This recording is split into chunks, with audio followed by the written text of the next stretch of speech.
Trauma bonds are emotional connections that get created in relationships where there's a sort of a cyclical pattern of love, connection, and then the opposite of that being punishment. Basically, you justify that it's okay because you start deleting and distorting reality so that it fits your fantasy of what you would really like for them to be. You're going to fight for your fantasy. You will go into that stress strategy of fighting for your fantasy. You will do things you never thought you would ever do. It is an emotional kidnapping. It takes sometimes years to notice that there's a pattern. It literally is like weaning someone off of a drug. Hi again, this is Julie, and today my guest is Michelle, and we are talking about a particularly fascinating thing called trauma bonding. Now, trauma bonding is not something most people who are in it are aware of. Would you say that's true? That is true.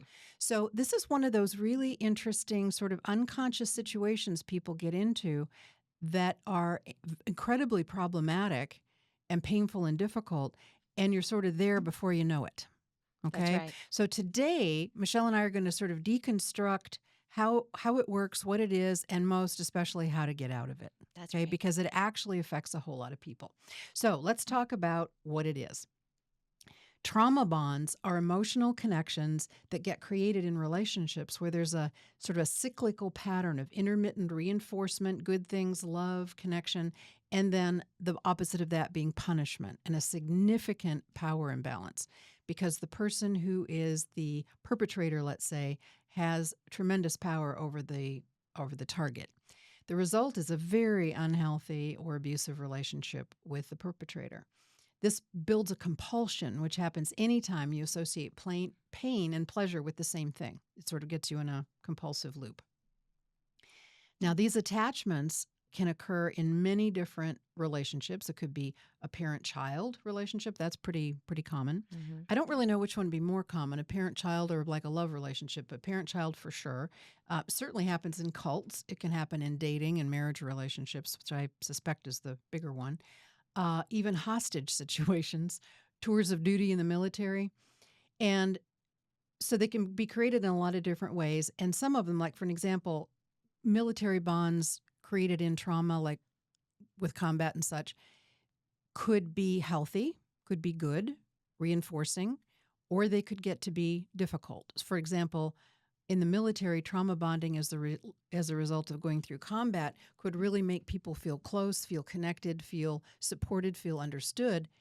And if that's how the trauma bond existed, that would be really great. That's It would right. be very healthy. Mhm. But if it starts to slip into nobody understands me, I can't talk to anybody else about this because they wouldn't get it, or that sort of thing, then that sort of a trauma bond would be not so good.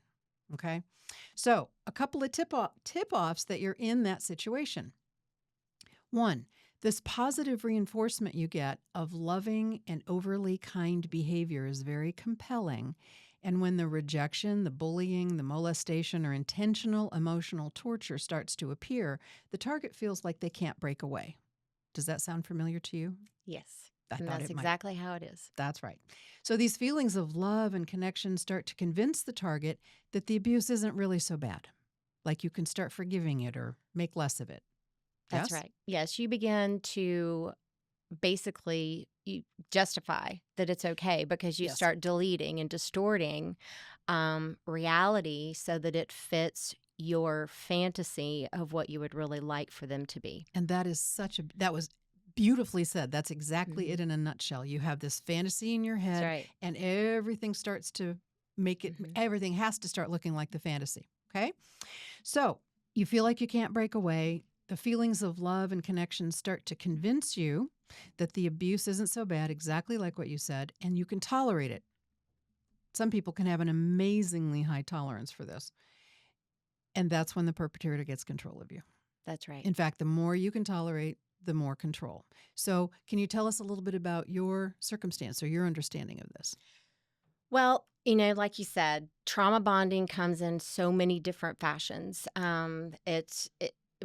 I believe you said you didn't really know, is it more a parent-child or in relationships? And a lot of times the trauma will start as in childhood. Absolutely true. That's an excellent point. That's Yes. really where a lot of it starts, and it doesn't. And trauma, I really want to identify what trauma is. Please, Trauma yes. sounds like such a horrible word, like you've been this majorly abused person or whatever, and that's not what trauma is. Trauma is just when your nervous system just gets to the height of an emotion that is shocking. You don't really know Mm-hmm. how to respond to it, Mm-hmm. so you're either going to fight or you're going to withdraw, Flee. Mm-hmm. go into fleeing, or you're going to freeze, or you'll fawn. You're going to do one of the four, and children, I believe, have a way of either withdrawing or Mm-hmm. they're going to freeze, Sure. because it's the safer way and they're not going to get in trouble. Well, if the parent doesn't catch on to that, that becomes a strategy of that child. And so that child uses that strategy throughout their entire life.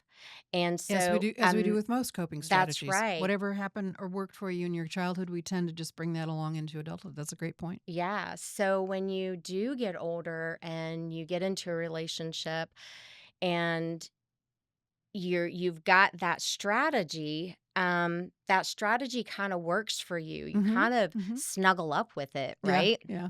Really, the strategy should be love and openness and free to be yourself, but you become Ideally. afraid to do that sometimes. That's Right. right. So just because it's just a wiring that kind of happens inside of you.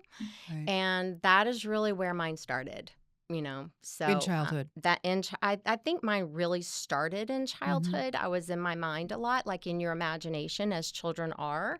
And my fantasy, I played with Barbies, I played with all of that. And so you start developing this fantasy of how you want your life to go. Mm-hmm. And I had it pretty hardwired, Yep. how I And wanted so it to when go. so when your real life wasn't matching this Barbie doll dream house Mhm. fantasy in your head, then what? You go into you go into freezing, or you go into fighting, or fleeing away from it if it doesn't go your way. Mhm. So, and you don't really know that you're doing it. You Mhm. have no idea that you're doing it, but you will withdraw from things that could possibly be good for you. So the actual way that the fantasy didn't match your reality, was it because you were sort of in this sort of love and bubbles and wonderfulness, and then you'd get criticized or put down, or there was some negativity that just sort of kept happening and you didn't really know which one was real? Yeah. For me, and this is just my story, but I hope a lot of your viewers and people listening to this really can, you know, uh, apply their life to it. I hope so too. Is that I really loved admiration when Mhm. I was younger. I Mhm. mean, I was told I was pretty and I was cute and I You was the were, only and you are. girl and I was the only grandchild and my parents were very young. Oh, And so I was the only kid around. And well, when you are that way, you get a lot of admiration. You get a and lot of attention. attention. Yeah. Now, the opposite of that would be someone growing up in a family with a lot of siblings. It's still the same thing. You're fighting for admiration. You're fighting for approval of either your parent or whatever. So you're going to have some sibling rivalry going on there. I Sure. didn't necessarily have that, but that sibling rivalry is the most common, Mhm. thread. And so when I need admiration, I'm going to go seek it because that is what's going to feed my self-esteem, right? Right. And I'm sure a lot of people can relate to that. yeah, and I'm going to tell you, it took me a while to accept that I have to have admiration for my self-esteem to be Well, built but up. isn't that at some level true of all of us? It is true. And it can be it Absolutely. could be a healthy amount. Once you admit it. Yeah. That's the big thing here. Self-acceptance is the big thing here. But I was so far away from self-acceptance because I really didn't know what it was. So I'm just an admiration seeker. So I would be attracted to the person that was very good at giving admiration. Oh, and there is the trap. So there's your magnet. That's right. So that's the trap that you fall into. I think that uh, there are more people out there like this, Mm-hmm. and they just don't realize it. Oh, I 100% think that's true. Yeah, they Yes. just don't Yes. realize it. Right. And they're looking for a solution to it. They're looking, because I would go into I was in and out of relationships, right? And I'm like, what is wrong with me? I am so nice because I am a ninja people pleaser. Yes, you are. Okay. That's true. I know So, you. Yes. It's like, oh, you're so pretty. I know. You like me, right? I do. I like you a That's whole right. lot. I really do. So see, and we become that person because we want the admiration back. So to Right. get admiration back, we're going to give it. Oh, totally. Yeah. And so that's kind of like for the wrong reasons. So when you start really leveling with yourself and you realize that that's who you are and kind of what you're doing, that's when you start realizing, okay, admiration is big for me. And So- that opens the door to Mhm. fixing it. That's right. That's Okay. right. So let's talk about another tip off. Okay. It's the big power imbalance. So just exactly like you were describing. And thank you for sharing that, by the way. This is going to be gold for a lot of people. I hope so. I know so. So there's this huge power imbalance. So if you come into a relationship needing, craving, almost sometimes desperate for this admiration, although that's not a conscious thought. Most of this is all unconscious, by the way. So you come into this relationship needing all that. You're either going to be in a relationship with somebody who is kind and loving and thoughtful and looking out in your best interest, which would be lovely. And then you can kind of be all the admiration junkie you want to be. Or, dun, dun, dun, dun, you get into a relationship with somebody who goes, oh, she needs a lot of admiration. I think I can give her that and manipulate it. And that's the situation you found yourself in. Yes. Probably more than I would like to admit. Right. Yes, Right. probably Right. more than what I would like to admit. There are not everybody that comes to you in a relationship has good intention. Let's just say. That would be true. Okay. That would be true. So- Now I don't know that at the time, Sure. Oh no, at the nor time you do I don't. know that about myself. Right. Right. That's right. So these are things that develop and evolve and you learn and you Mhm. figure out. But we're just kind of trying to give people a Get heads it up on back. the front end. Mm-hmm. So this power imbalance can become severe and extreme. I don't think it was this way for you necessarily, but it begins to feel like you just can't live without them. You know, the world revolves around them. The perpetrator becomes kind of your only sense or source of happiness or fulfillment. And that ever-present self-esteem need, That's right. they're the provider of that. So Yes. the last thing in the world you want to do is disrupt that. So you feel lost, incomplete without them, and you start to see things more and more through their eyes. So they could tell you, like, literally, the sky is black and the grass is purple, and you'd go, okay.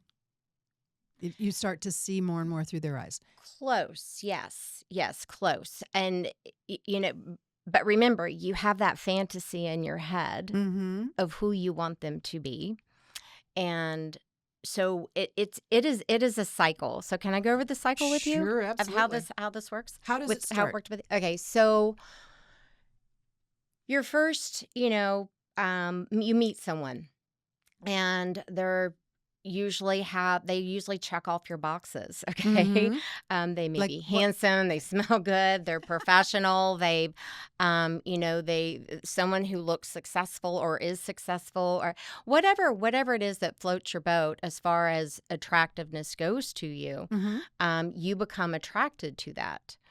Well, if when you move into it, it feels so good when they are coming back at you, when they are showing you admiration as well, and you're starting the relationship, and the relationship goes rather quickly in the Now, very is that beginning. usually because do you think they're love bombing you?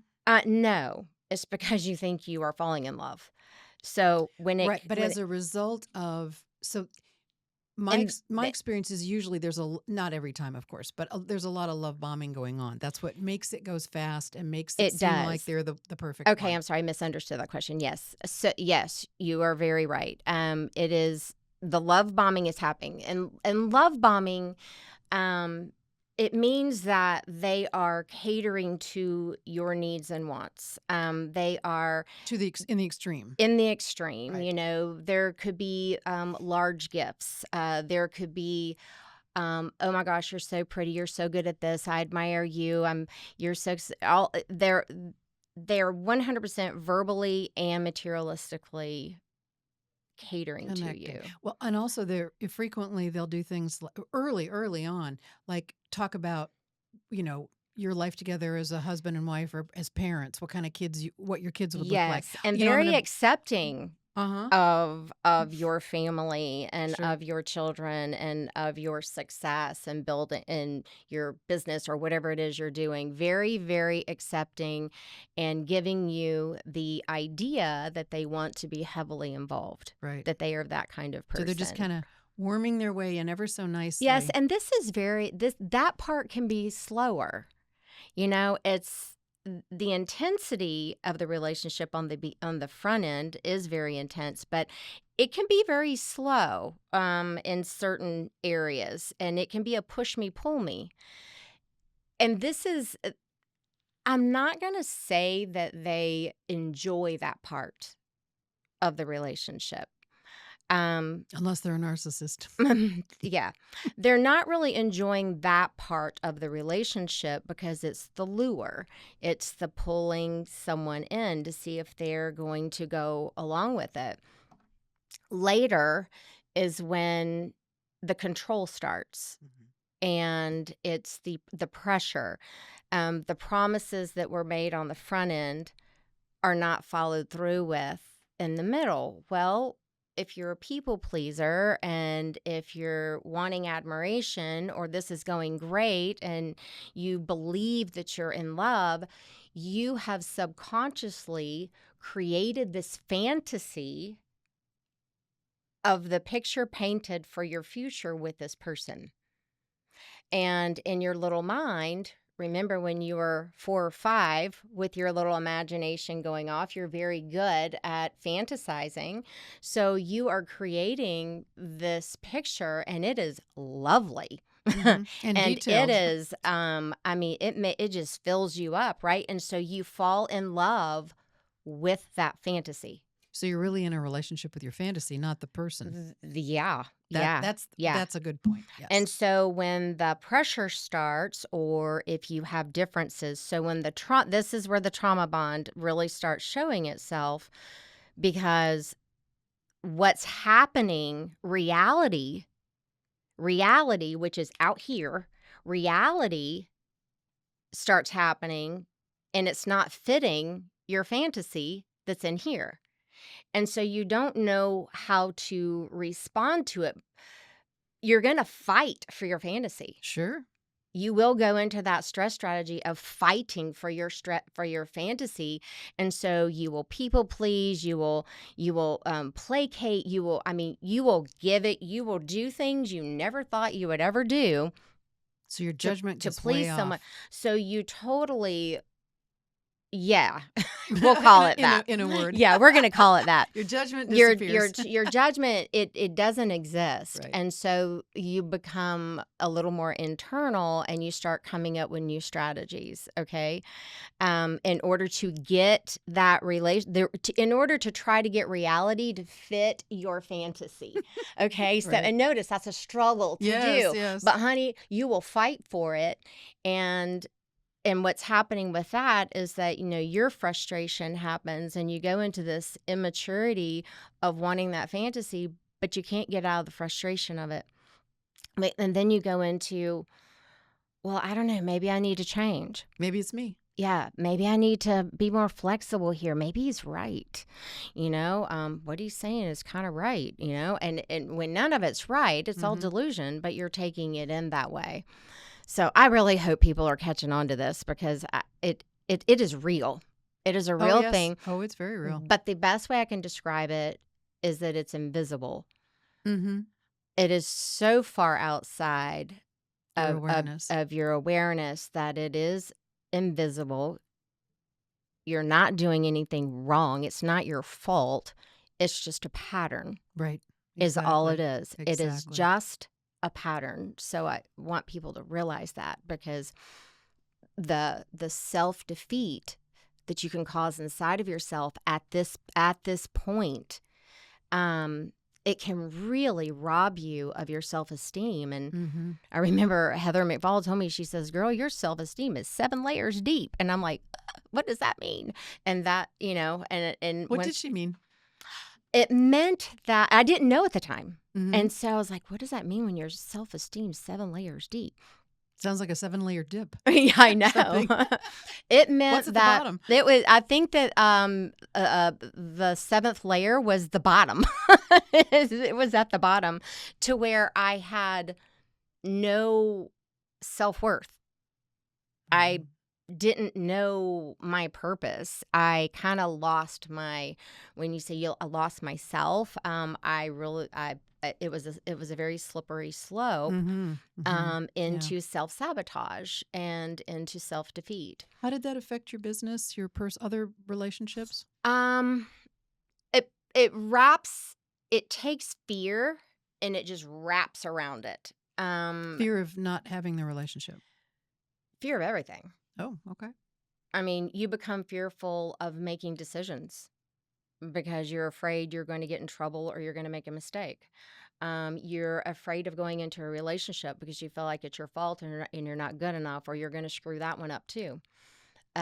You are in fear of making money because you're afraid that you could lose it or have it taken away, or that, you. How about you didn't deserve it? All of the above. Letter D, all of the above. Yes. Sure. Yes. It's all of that. And that fear being wrapped around all of that, you see how you can just go internal and withdraw. Oh, sure. Easily. And you can withdraw from people that you love. You can withdraw from your family. You can withdraw from your children. You can just withdraw from society and just do enough, to survive. Mm-hmm. But it takes you to that place. Now, there may be someone who would call that mood depression, but that's just a mood. And I'm saying that because, Dr. Burroughs has even said, he's with the Master Hypnotist Society, and he says, depression is just a mood. And it's just where you're just kind of flatlined and you just don't know what to do. Mm-hmm. You just have no idea what to do, and you just want someone to tell you what to do. Not that you're going to listen to them, but that you just, what do I do? A regular therapist would call that like situational depression, and but I like Dr. Burks's definition a lot better. It is It's largely just a mood. There are some depressions I think that are biochemical, but That's I think, true. But I think this is where you the just minority. feel stuck. Right. I mean, you just feel stuck. And it's like, somebody throw me a rope, and so that's what the trauma bond does. Okay. The other person is almost getting a little bit of dopamine hit off of it because that's where they're getting the leverage over you. Right. Okay. Because this person right here, that is the one that's in the bond, or the one that is being manipulated. This person right here is typically successful and smart and proactive and steady in the community, whatever the case may be. And that's what's so attractive about this person, because that's who that person is, right?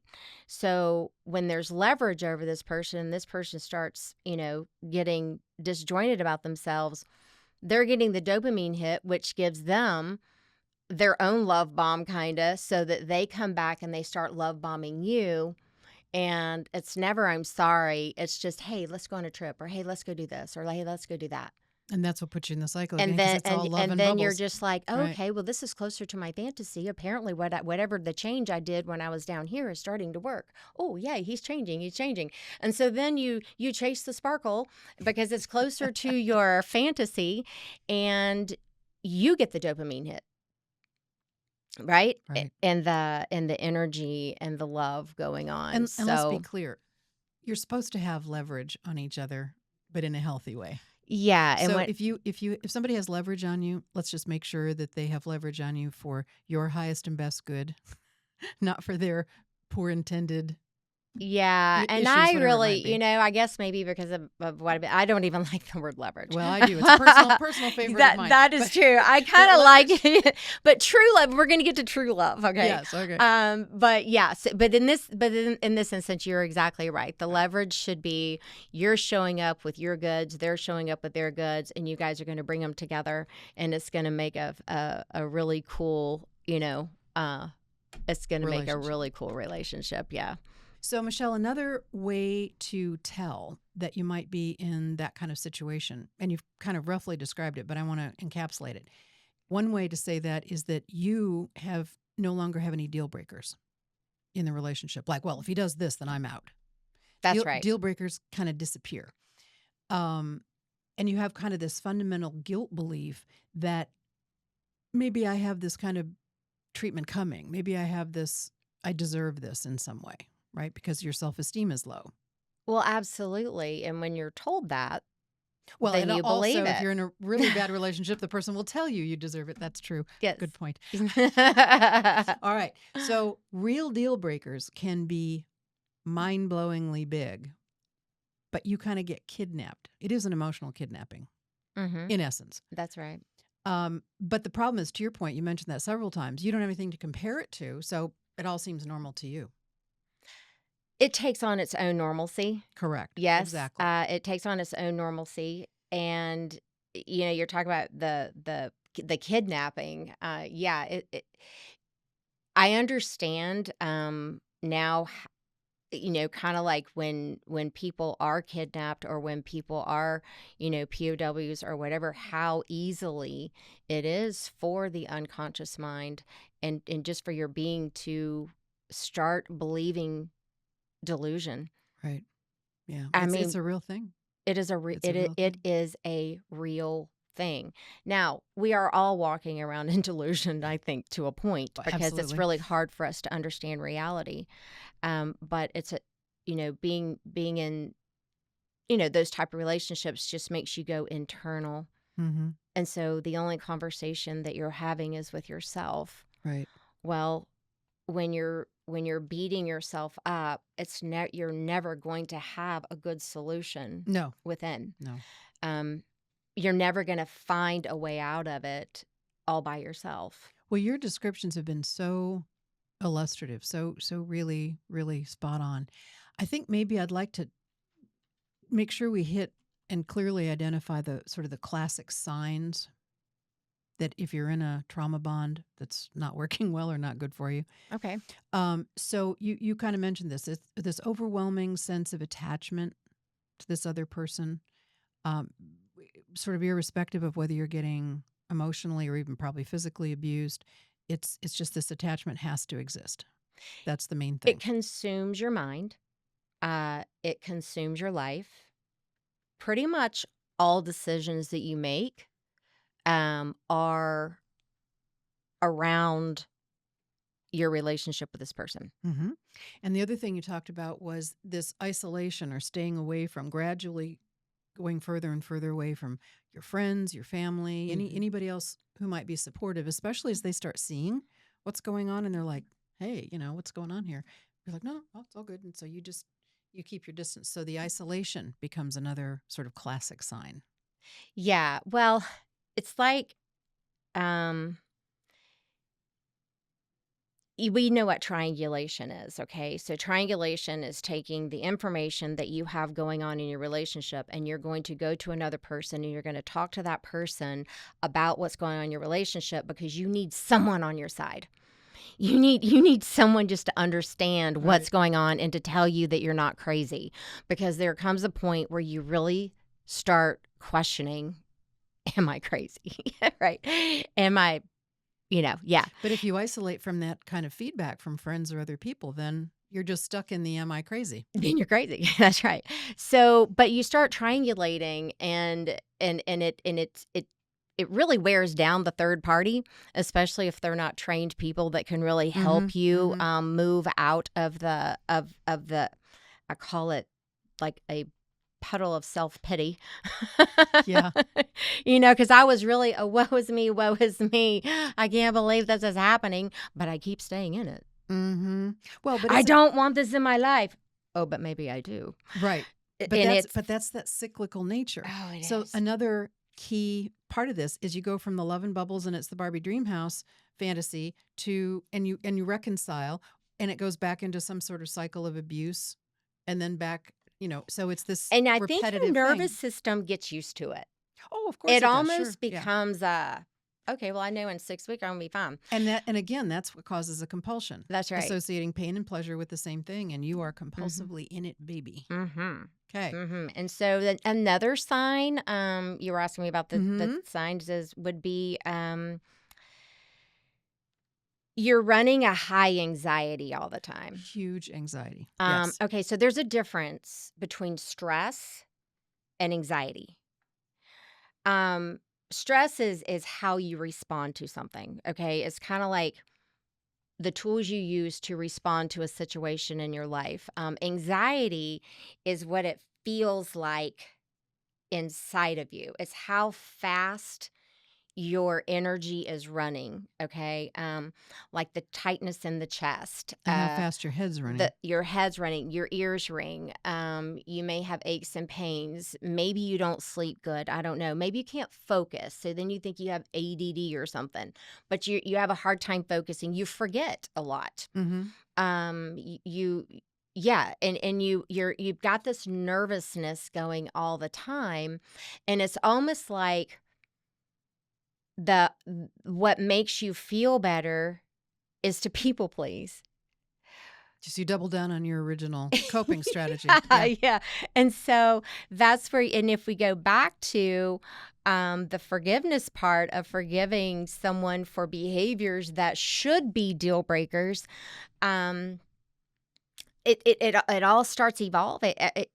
Yeah, I may be getting off topic here. No, you're good. You're good. But when you are justifying why they are doing what they're doing, or you're just justifying why you're going to accept what they're doing, that is a form of people pleasing. Sure. Okay, that is a form of keeping the peace.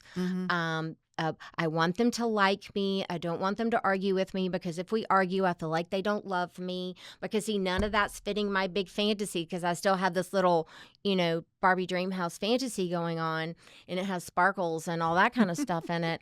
And well, ours do anyway. Yeah, that's right. That's right. And this isn't matching up. And Right. So it takes sometimes years. Yeah. Years to notice that there's a pattern. So that's why we're doing this, is to speed it up. And I know the next classic sign or tip that you're in this will apply to a lot of people. You feel, as you said, powerless and helpless, but also weirdly resistant to getting help. Like you're not reaching out to family. You're not reaching out to professional help. You're not watching podcasts like this. But thank you for bringing me back to that, because I did get off that topic. Okay. Thanks for reeling me back in. Yeah, you do. You shut off. You will only go to people. You'll only triangulate with people that will just sit there and listen to you. Agree with you. Right. I don't want your feedback. I don't want to know your opinion unless you're agreeing with me. Exactly. And so that's, ladies and gentlemen, not a very good idea. The best idea is to find someone who's going to shoot straight with you. Yeah. And even then, it's still hard if you're in the cycle. I guess the main thing is you have to want to get out of it, and we will talk about that very shortly. But another kind of tip, if somebody's listening to this, maybe wondering, well, gee, am I in a trauma bond?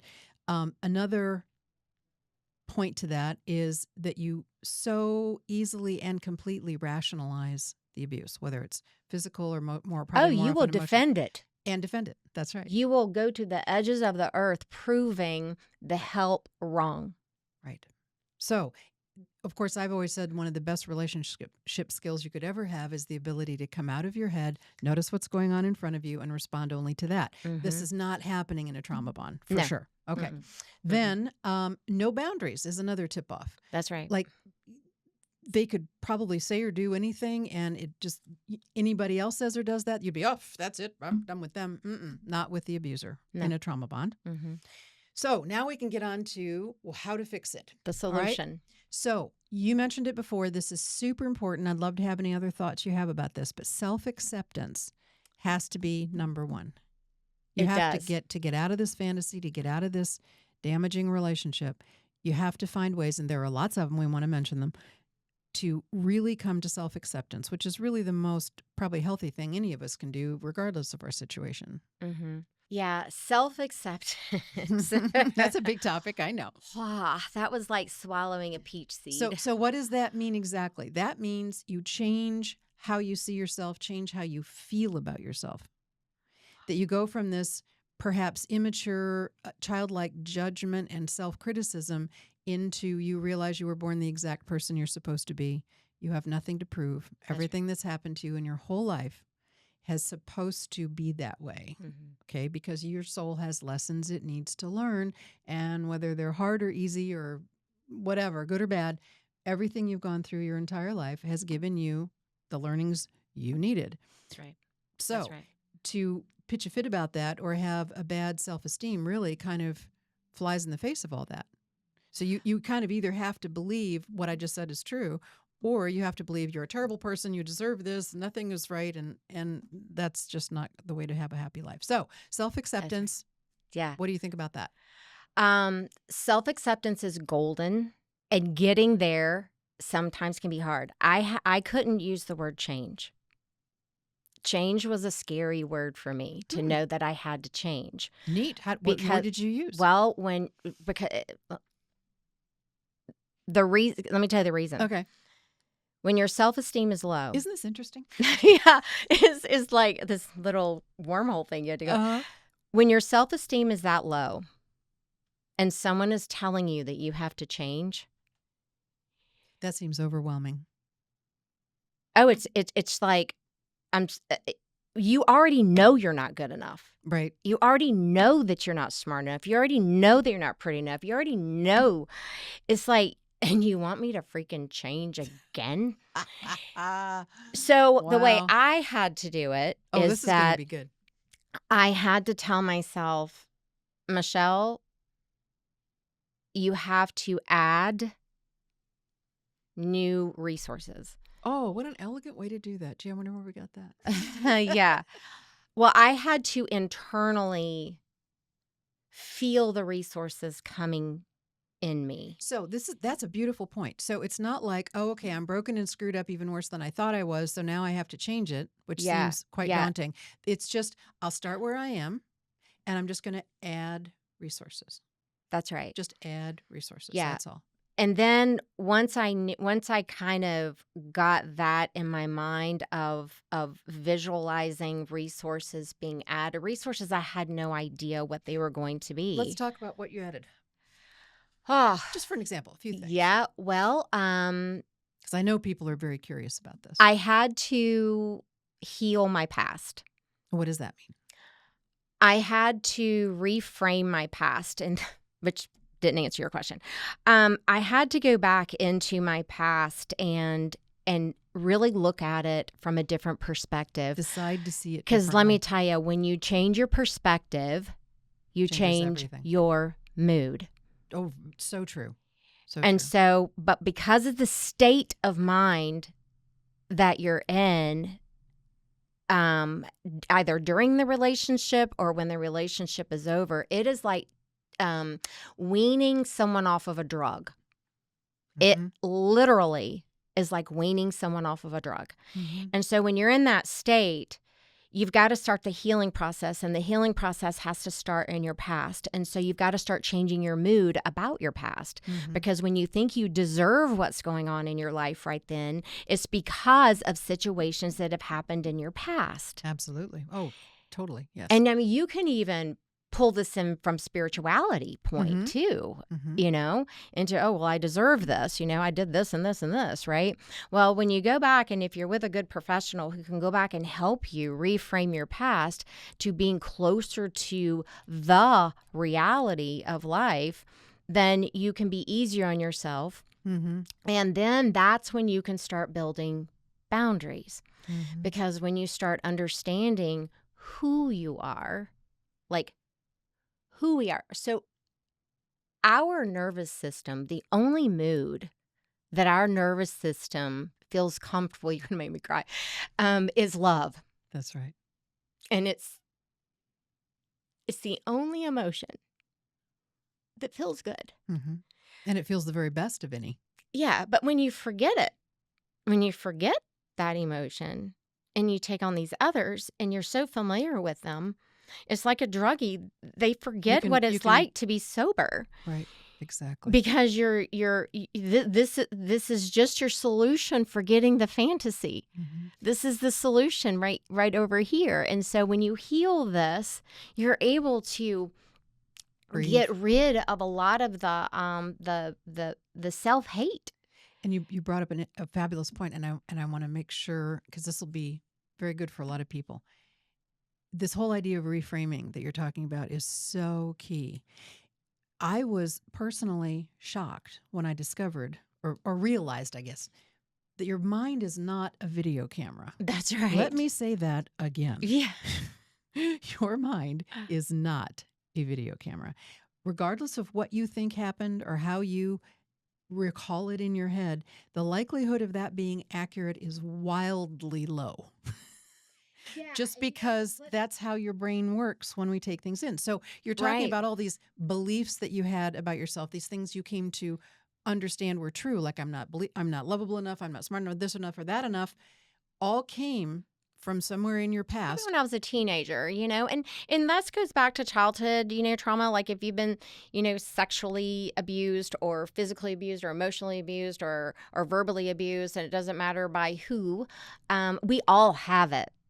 We all have it, But rewriting that history, to your point, then you can accept it. Okay. So that was step one. That was step one. So what we're talking about in rewriting history, another way to say that is altering your perspective. And as Michelle and I know, NLP and hypnosis are particularly good to do that.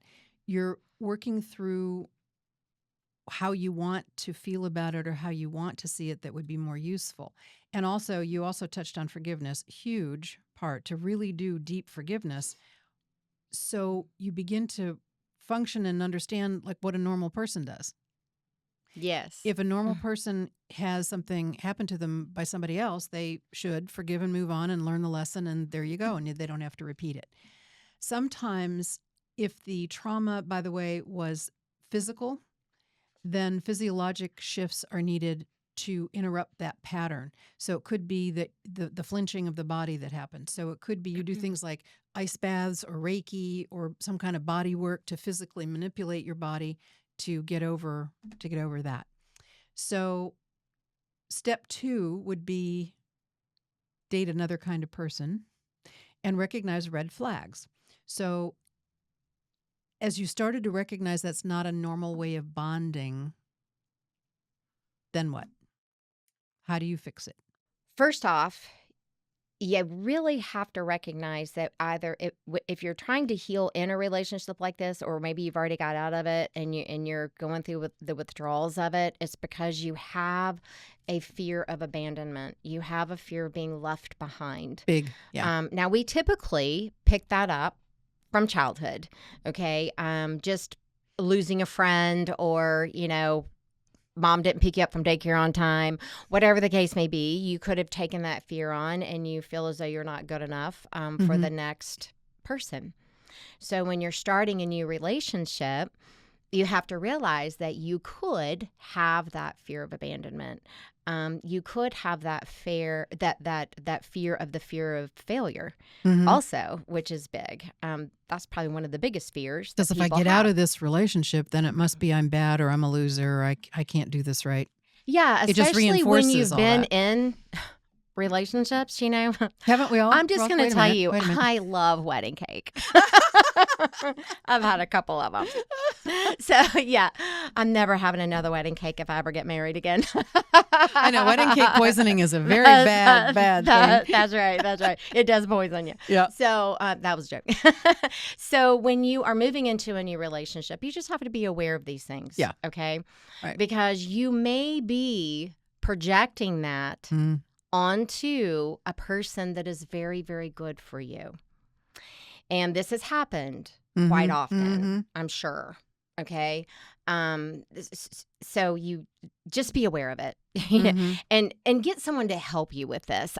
There is no way I could have moved through this and began the healing process without help that would keep on me.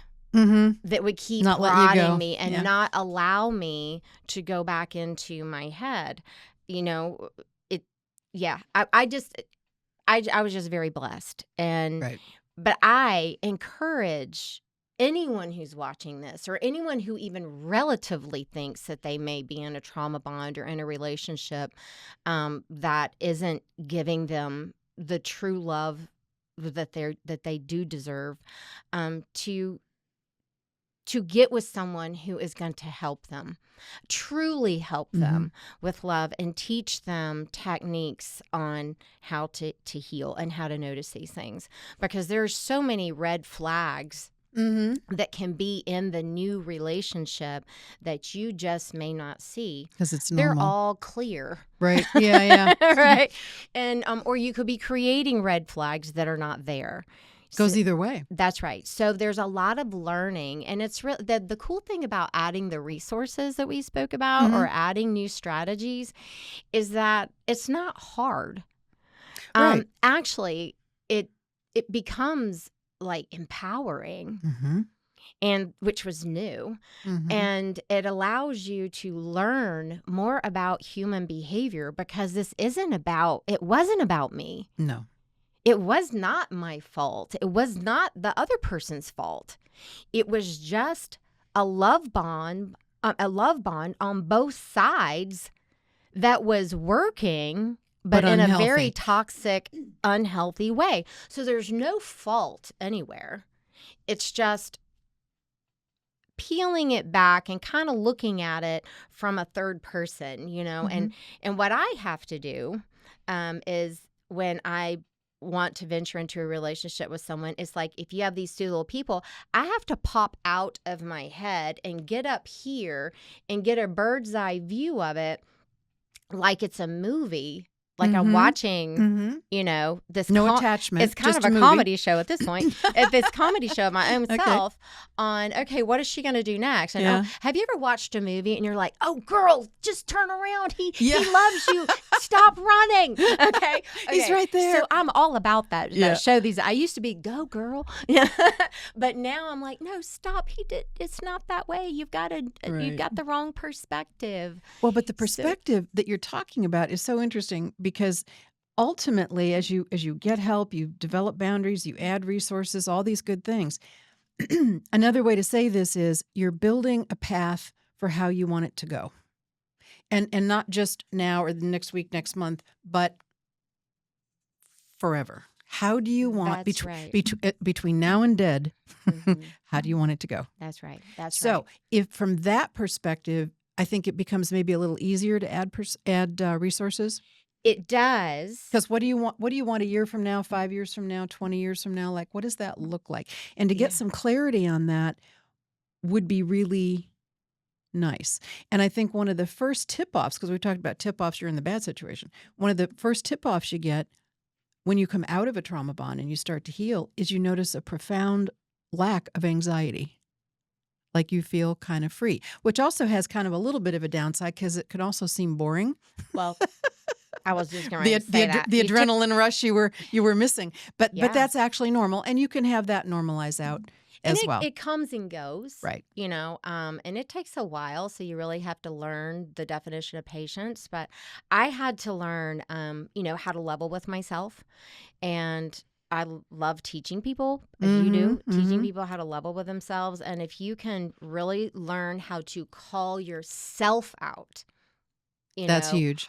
on, oh my God, and you're just like, oh my God, you'll never believe what I did. Okay, so and it's so refreshing to be able to talk about it and Right. to and but a lot of times, a lot of the healing is being able to verbalize it, Oh, sure. just Yep. getting it out your mouth, and because it becomes reality, and reality is what's going to heal you. Mhm. It's not what's inside. It's not your timeline. It's not your past.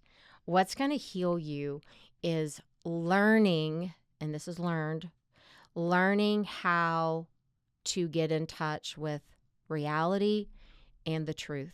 And be okay with it. Because that's right, Accepting it. because you have in the past become an expert of denial. Mhm.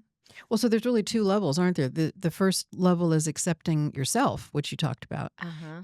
But ultimately, what we really want is accepting of what is, whatever that is. Some things we know about, some things we don't, some things we like, Yeah. some things we don't. But whatever reality is, And I had best that we to accept it and go Yeah, from I there. had to accept reality before I could accept myself. Mhm. So you never know how you need to do it. And that's Mhm. the cool thing, is that you do get to heal your own way. Right. And As long as you I will heal. tell you that talking about it is not healing. Right. Okay.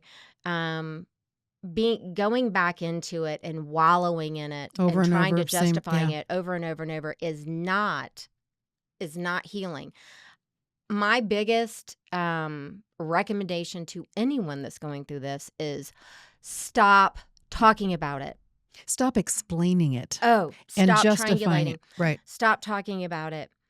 Get with someone Who makes like you do yourself. something. That's right. Who is going to give you a plan so that you can go practice it. Actual action changes things. Talking about it doesn't. That's right. That's Yeah, right. we know that all too well. Okay, well, I want to talk next then about other resources or ways to facilitate the healing process. So certainly getting in front of an expert or somebody that can help you look at reality and start dealing with it little piece by little piece until you put together that and you can start doing those self-accepting things. Right. But there's also some adjunct things, like for an example, I don't That's know, right. Oh, hypnosis. That's right. That's right. So why don't you talk a little bit about that, how that helped you? So, how they say that God shows up in really magical times. All right. So, God put this in my life. He put me in front of you, or you in front of me. I think he put you in front of me. And in a very It odd did, way, yeah. crossing paths with one another in really off the wall ways. And I'm like, okay, I need to pay attention here. And so I did. And you being a hypnotist was, I was like, oh, okay. Don't look into my eyes. And so didn't really know what that much about it. And so hypnosis has been, it has saved me.